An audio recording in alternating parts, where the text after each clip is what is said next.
It's funny to me when I hear people saying that we're losing our science. We're going back to the dark ages. It's an idiocracy. And by funny, I mean annoying. Because it shows that people don't realize how much science we're actually doing these days. I mean, I get paid to find interesting stuff going on. I spend a lot of time doing that. And let me tell you, we are doing crazy science in laboratories all around the world. Like this. Scientists at Yale University recently partially revived pig brains 4 hours after the animals were decapitated. They took the dead pig brains and pumped a specially designed liquid around them, which contained a synthetic blood to carry oxygen and some drugs to slow or reverse the death of the brain cells. For 6 hours, they pumped this mixture rhythmically around the brains to mimic a heartbeat.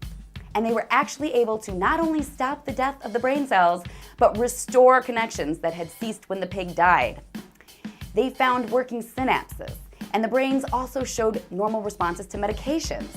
They also used the same amount of oxygen as living brains.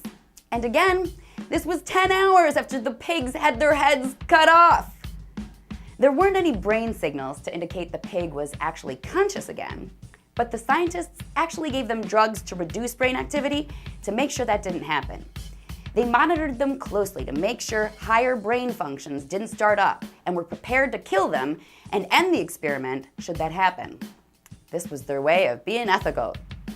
The researchers say the experiment transforms ideas about how brains die.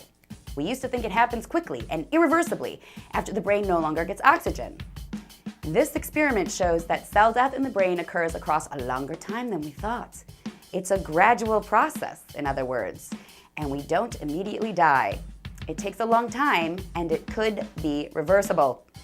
So yeah, scientists just brought decapitated pig brains back to life and had to actually prevent themselves from making it conscious again. And this is at Yale. In China, they just made a human-monkey hybrid. In Israel, they just 3D printed a small heart using human tissue. So to those who bemoan we're losing our science, take heart. Actually, take an artificially grown heart that can last 20,000 years. Because we are far from the garden, baby.